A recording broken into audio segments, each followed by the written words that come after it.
Hey, hey, welcome back to The Good, the Bad, and the Techie, a podcast all about leading edge technology. I'm VP of Research, John Collins. And I'm CTO Howard Holton. So this week, we wanted to cut through the jargon on open source, but then equally, I was very intrigued because Howard, you're off to a whiskey tasting later. I think you're actually hosting it.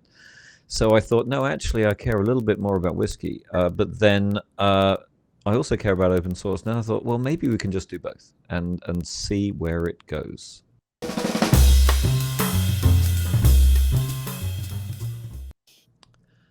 So, whiskey And or open source? Where do you want to start?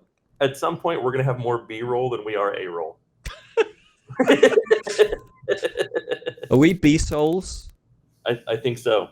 I think I so. think we may be the B souls. I have to say, I don't take that as a negative, and I hope Johnny leaves all this in. I don't take the fact that we have so much B-roll as a negative. It means we enjoy talking to each other. We probably have more fun with this than anyone in our audience does. I just want the whole lot to go out live. Just I don't. I would be fine with it. I think the mistakes are charming.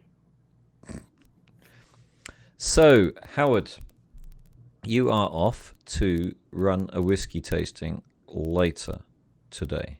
That is true. I will be right next to Times Square in New York City Mm-hmm. at the NASDAQ building, running a whiskey tasting for a tech event.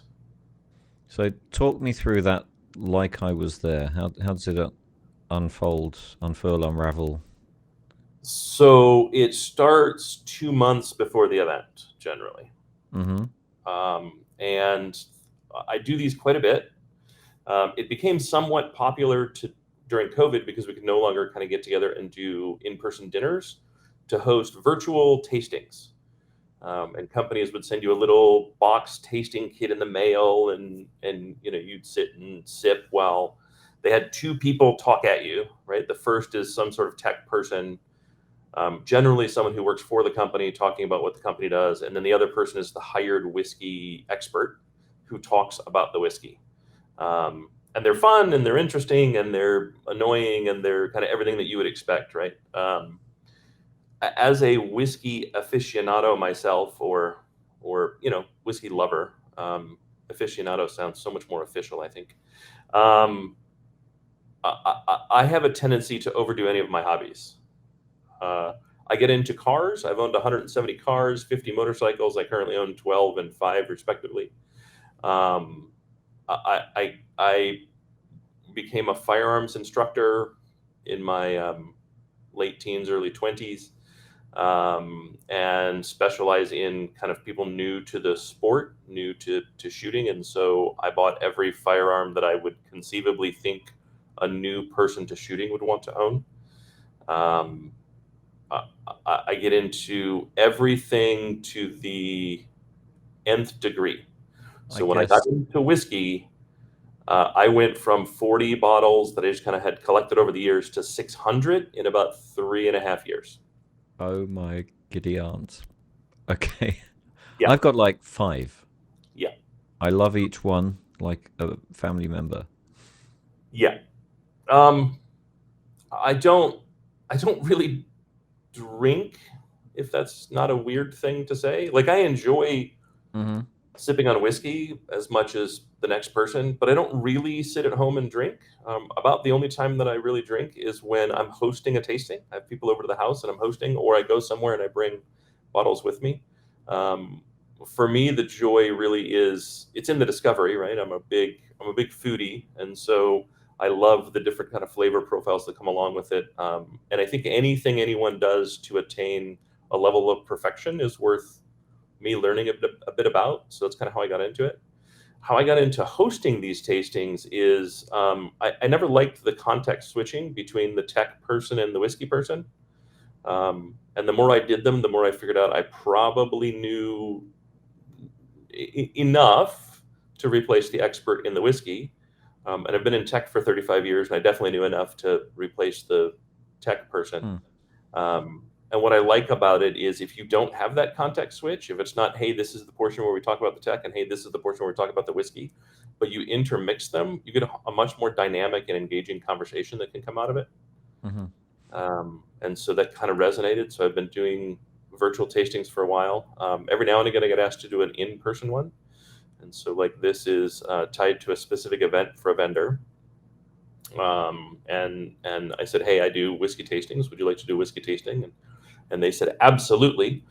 In person is it's a lot more work for me because the virtual tastings, I just say, hey, here's where you need to go to buy the whiskey and ship it out. Let me know when that's done, and I just kind of hang up the phone from there. Hmm. When it's in person, it involves a lot more effort on my part.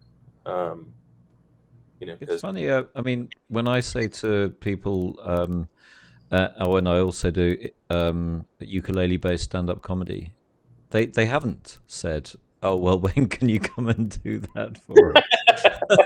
I'm I'm quite I'm curious about that. Maybe it's maybe it's something to do with the whiskey. I'm it could reasonably confident. Yeah. be. I mean, whiskey's big business now, right? Mm. For a while, especially like 2000, 2001, I think you could get $1 billion valuation faster with a whiskey distillery than you could with a tech startup.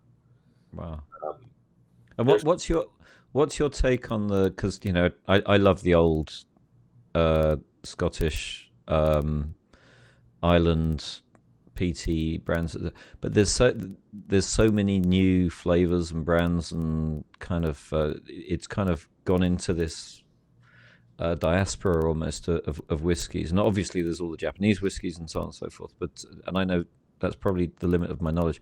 But then you go to the duty free as you're going through the airport, and there's like all these different ways of presenting whiskey. Is that a fad, or is that kind of?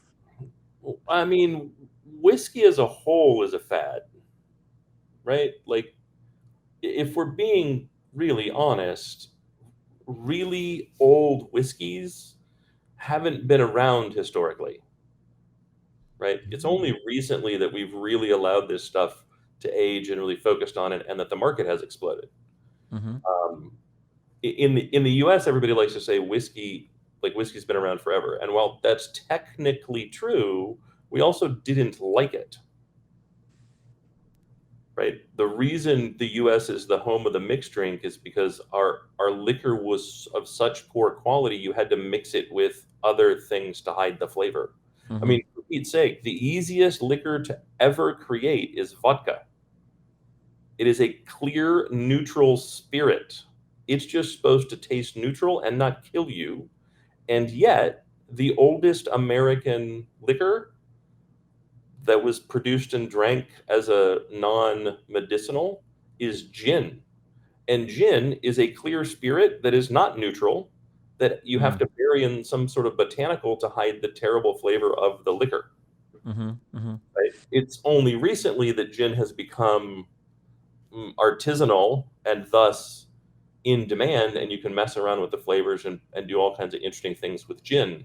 Um, Whiskey was never a really beloved drink. And I'm sure there are currently people who are breaking their keyboards furiously typing comments. Um, However, the reality is the reality, right? Whiskey hit a little bit of a fad point when Sinatra was on stage, and Sinatra would croon and carry a glass with him, little tumbler with ice and brown liquid in it. And someone said, "Hey Frank, I always see you with a glass, buddy. What's in the glass?" And he said, "It's the world's greatest liquid. It's Jack Daniels." Before that, Jack wasn't a household name, and the day after became a household name. That's how little whiskey mattered. And Jack Daniels is currently the world's largest whiskey producer. That's crazy. Single source producer, right? They own the forest that the trees come down to make the barrels. They are so single source. Mm-hmm. And it's only really been recently that whiskey's been beloved, right? In 2011, you could buy Pappy Van Winkle by walking in the store and getting it at a discount. And today, Pappy Van Winkle is the most hunted whiskey in the world. There's a whole documentary on. They may even have called it Pappygate, but basically, Pappy Van Winkle was being embezzled from the Buffalo Trace Sazerac distillery, and sold on the black market. Currently, Pappy Van Winkle 23 sells for about $8,000 a bottle, on the secondary market, which is 20 times its retail value. Hmm. Whiskey's become Only 20. only 20. It didn't used to be. It used to be like $200 a bottle was the retail. It's now I think $4.99 is the retail. You can't get it at retail. It's just ridiculous, right? At the same time, that craze has dumped a bunch of kind of new cash in the market, and enabled people that have a fondness for whiskey to create something that's interesting and unique. There's a whiskey. I didn't say good. They're not always good, right? But there is a gentleman out of California that does a California take on the Japanese take of Scottish whiskey, right? The Japanese are fascinated with Scottish whiskey, but they have their own palate, and so they like something a little softer and more subtle, right? And there's a gentleman in California that produces a whiskey called Baller that is kind of his take on the Japanese whiskeys, which are a take on the Scottish whiskeys. And so he produces this really interesting California-made whiskey. There's another one called 13th Century that uses a still that went out of fashion. It was created in the 13th century and went out of fashion hundreds of years ago. And he kind of found the parts and put it back together and assembled this still and then made some whiskey from it. And then there are really interesting kind of flavor profiles. And I think you can get whiskeys from all 50 states now, including Hawaii and Alaska. Much less the rest of the world, right? The rest of the world is full of whiskey. Well, and interestingly, they've got their own things. I mean, you don't get French whiskey, but you get French champagne. They've already And they're already cognac. maxed out on their own stuff in some Well, ways. and brandy, right? French brandy, French And cognac. Armagnac and everything else. Yeah. So those are all kind of their version. Everyone has a high proof liquor that is flavored and colored. We'll put it that way, right? What I like about whiskey is the flavor comes from the grain, the water, the still, and the barrel. You're not supposed to add anything once it's complete to your whiskey. And frankly, flavored whiskeys, which are those that have had added flavors after they come out of the barrel, is not real whiskey. In my mind, it's more of a cordial than it is a whiskey, right? Doesn't mean it's not delicious, right? Screwball and Chambord is a fantastic little peanut butter and jelly shot that is a ton of fun at parties. But that doesn't mean peanut butter flavored whiskey should be considered whiskey. I 100% agree, and I resisted the opportunity to talk about the paradox of American cheese earlier. By the way, when you were talking about American being the center of of mixing drinks, but Maybe. when you I'm going to move on quickly because that's a whole rabbit hole. But and I'll probably get into trouble. The link to tech. Why is it that tech events love whiskey tastings? Because tech is two reasons, I think. First off, I want to address the British have absolutely no space to throw stones at anyone else's cuisine. You're right, and I feel bad now. Yes. I think that should just be a no-go zone for Britain. And we've had our chips, and I'll leave it there. Yeah, chips are fine. It's things like blood sausage and. No, I think it's the things because we don't make any effort whatsoever. Blood sausage isn't bad, unless you're a vegetarian. From the point of view of people have tried to make things, it's just our version of making stuff out of the weird bits of animals.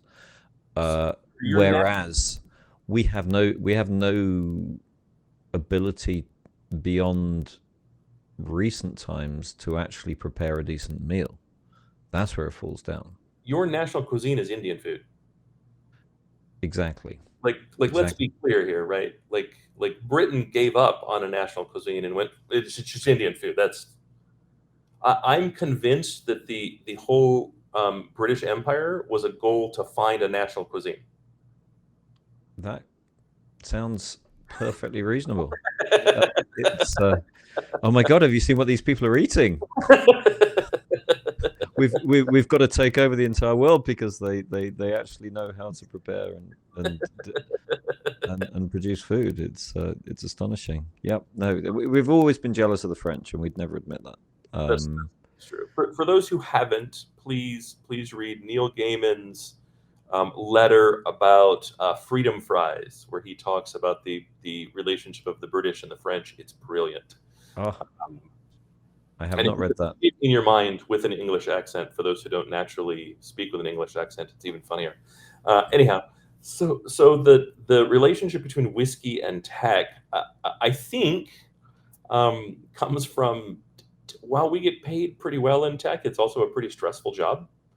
Um, and that means we tend to turn to things that are good at relieving stress for short periods of time, and whiskey does a pretty good job of that.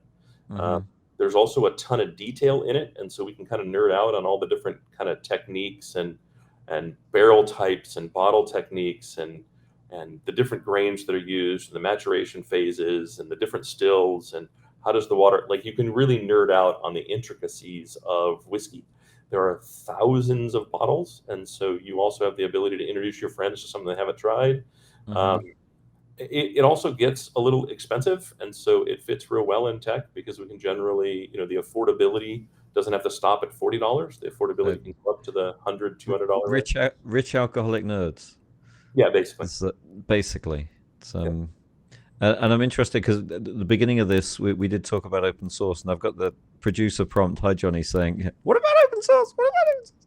He doesn't speak like that at all. We should get him on, and everyone can hear what he actually sounds like, and it's not like that. And I apologize on that as well. But the community side of it, when you're talking about nerding out, because the open source community is a big nerd community, obviously. That's and as soon as you said we love nerding out on the whiskey, I'm like, there's the link. It's literally if you take a bunch of open source people to a whiskey discussion about all the intricacies, yeah, they'd be all over it. And then I'm also thinking about open source brewing, popped into my head. I don't know if there's any open source whiskey production at this stage, but these things cross over, is my point. Yeah, kind of. There's a real strong like whiskey producing community, without a doubt. But there's also part of the problem with anything that's kind of recipe based is it's very hard to patent. Right? It's hard to patent something that someone else couldn't simply stumble upon and do. Is the logic like you can't in the U.S. you cannot patent a recipe because Mm. anyone else can create the recipe. It's the same ingredients, same fundamental techniques, right? So it's very hard to truly patent much in whiskey. That being said, there's like a 70% what you can think of as open source within the community, right? There's a limited number of still types, limited number of maturations, and limited number of kind of blends that occur, and the techniques are all fairly well known. And then you enter into the kind of this is what makes us unique, and so we're gonna keep that as a trade secret sort Hmm. of things. They're better and less kind of well kept. The interesting thing is all the arguing goes away when you realize the goal is just to get to a specific flavor profile that matches whatever that bottle is supposed to taste like. And then it all comes down to the master distiller figuring out how to get that particular barrel to taste the way they want when it's all said and done. And presumably there's forums and communities and Reddits and sub dot And on brain. and on. Um, there's even some quasi sommelier programs for whiskey. Um, they're not the same as for wine, right? Fundamentally, they kind of can't be. But, Hmm. but to bring this back to tech, let's talk about what Red Hat has been doing because I think it's Awesome. super Do it. interesting. For those who haven't noticed, Red Hat has caused quite a stir because they have changed their free product and it no longer complies with or supports GPL v2, and it probably doesn't comply with GPL v3. And effectively, they've hidden the free stuff behind a quasi paywall, um, and are forcing you to pay them money to get access to what was previously open source and freely available. Um, all the discussion about the compliance with the license aside, this is a real kick in the teeth to the open source community, right? And the agreement since the beginning has kind of been, um, make money on this, but give us a way to use the bulk of it for free.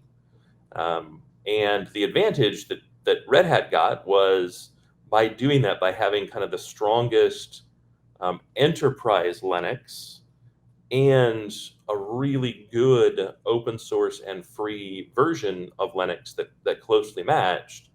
They kind of got we give you all the value to learn this on your own, to run this at home, to run this personally, to run it in a small business, and the market saturation necessary that really made their enterprise Linux the obvious choice. They were never the only choice, but because of that free and paid, kind of free and commercial relationship that they had established, an ecosystem they built, theirs was the biggest pool to play in with the most lifeguards and the nicest temperature water. And effectively, what they did was say, everyone that's playing in the free pool, we've drained the pool. The pool is now empty, and you're not allowed to use it as a skate park.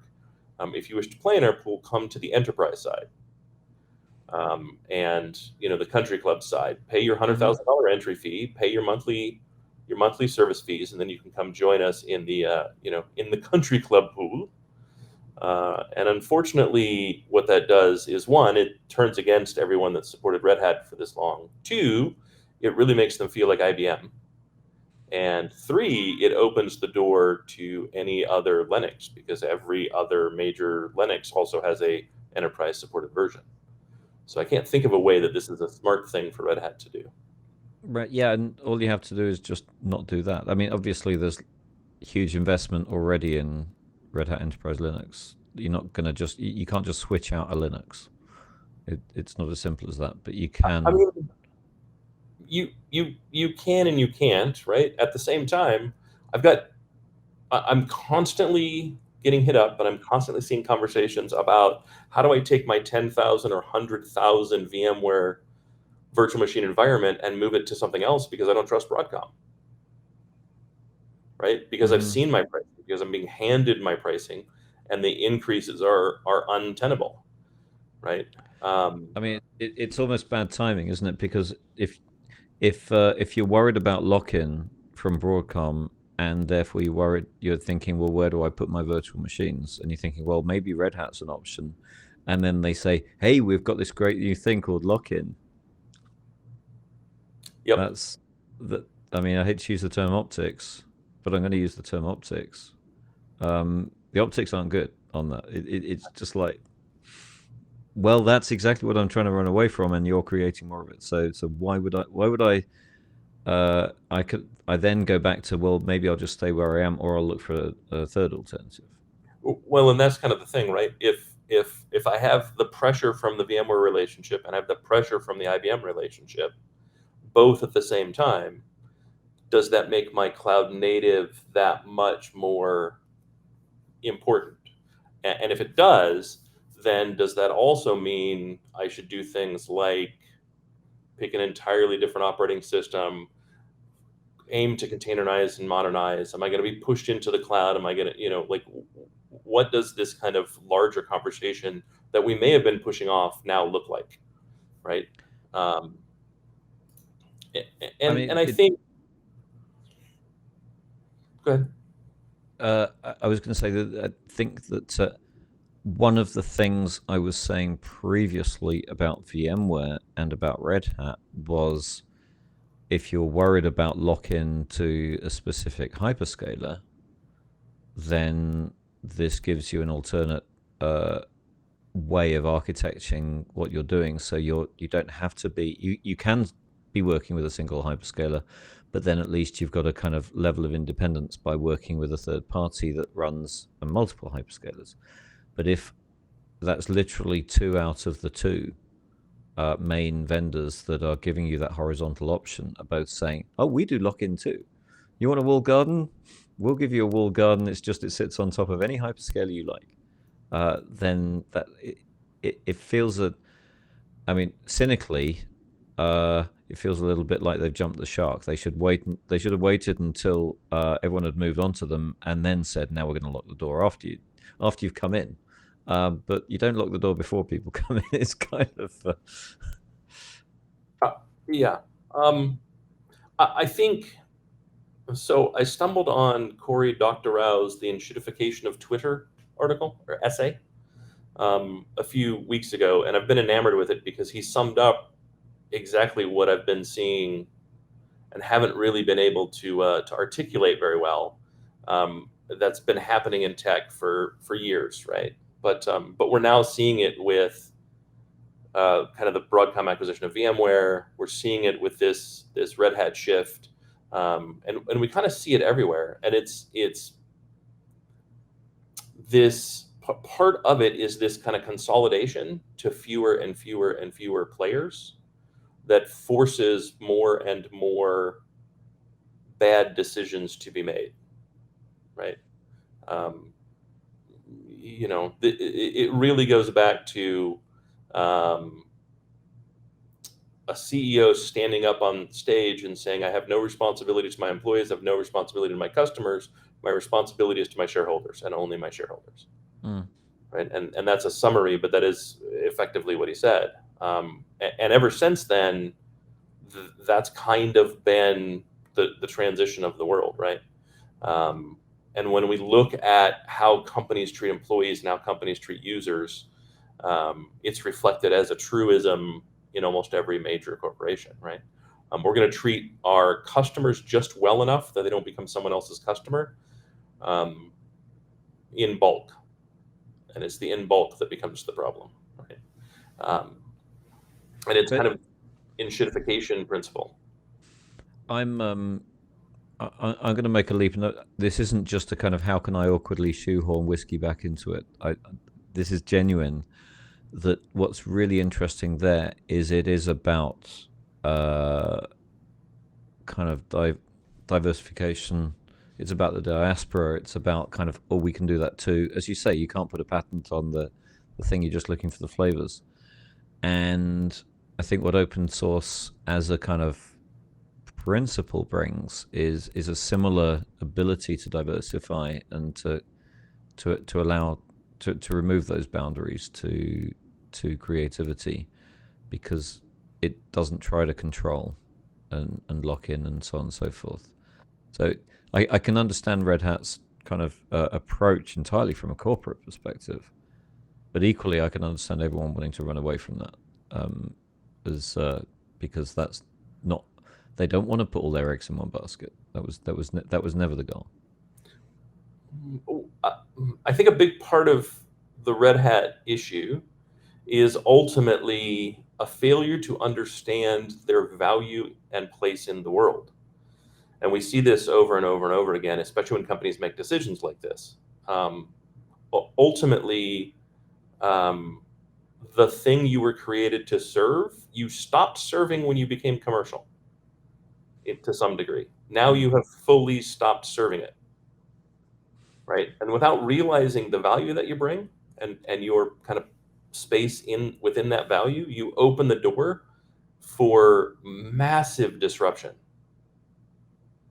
right? Yeah, And Red Hat's been doing it for years, and Broadcom has also been doing it for years, and many of these companies continue to do things that just kind of make you shake your head and go, guys, do you not understand the thing that you acquired, right? Red Hat was the open source company, and they are no longer the open source company. Now someone else has the opportunity to pick up that mantle. and that's I think that's the. I mean, again, corporation's going to corporation, aren't they? But I think that's the exciting thing. It's that it leaves the opportunity to then because it is a gap that they're leaving. Um, The leaves an opportunity to fill it. there's a big bit of research being done on the change in the value chain between millennials and after and kind of pre-millennial, and there's obvious some kind of Gen X overlap there. But one of the big things is millennials, unlike prior generations, millennials don't buy what their parents bought. Millennials don't buy what's important to their parents. Every generation before did. If you were in a Ford family, you bought Ford. If you were in a Chevy family, you bought Chevy. Volkswagen, you bought Volkswagen, right? Whatever that happens to be. You get your first bank account from the same place your parents banked at, as an example, right? Millennials don't do that. They're much more fickle. But one of the things that is an extreme truism is they buy from companies that they feel share their values. Right? It's the biggest thing. It's why Apple became a lifestyle brand. Right? Because you don't buy Apple because of the good computer. You buy Apple because of what you believe to be a good company. And you'll pay a premium for that. And you're happy to pay a premium for that. That being said, that truism isn't just in lifestyle brands. That truism is across everything, right? You buy things because the company's values align with your values. And if you look at a company like Red Hat making a decision like this, what they have said is the values of yesterday are no longer our values, and therefore we as Red Hat are changing. That's an unfortunate thing to do, right? Because now everyone that bought Red Hat because Red Hat supported their values, and you can count me in that group, will no longer buy Red Hat because Red Hat no longer supports my values, right? And when you look at the kerfuffle, that's the commentary, right? That's the confusion that people are going through. I bought Red Hat because Red Hat and I were aligned in values, and we are no longer aligned in values. What do I do now? And that was the bet. I mean, it's probably how much money can we make over the next 5 years by doing this that's not going to be erased in the following 5 years, because by then we'll have a different CEO and we can change our mind, whatever. It's literally, it's a commercial bet. I mean, that's the problem with the whole market-based economy, right? If all I do is listen to Wall Street, and Wall Street, everything involved in that transaction changes every 3 years, right? I get a new CEO, my board cycles, my CIO, my CTO, my COO, right? All of the chiefs cycle within 3 to 5 years, and all they're trying to do is trigger their bonus package. Then we're no longer in it for the longevity of the company. We're no longer in it for the 10 or 15 or 20 year, the blue chip value, right? We're only in it for the short-term gains. And that should not be how you base companies that are cornerstones of an economy. Well, my only hope out of all of it is that it helps boost the whiskey economy. Agreed. And because where else is that money going to go? And on that note, I think it's time to wrap, Howard. So best of luck with your whiskey tasting today, and let's do one on here. Sounds great. Yeah, I mean, the best part about whiskey is it's very hard to be betrayed by whiskey. Oh, I don't know. Well, on that note, there's a story which I'll save for another occasion. This has been another episode of The Good, the Bad, and the Techy with me, Howard Holton, and hello and goodbye, John Collins. Please join us next week and like and subscribe and follow us and comment. We'd love to hear your comments. If you'd like to be a guest, if you think we were completely wrong and want to come on this public forum and tell us how wrong we were, we'd love to have you as a guest. Feel free to reach out in the show notes or hit John or I up on whatever social network you see us on, and or in person, and we'd love to have you. Thanks, everybody, and talk to you next week.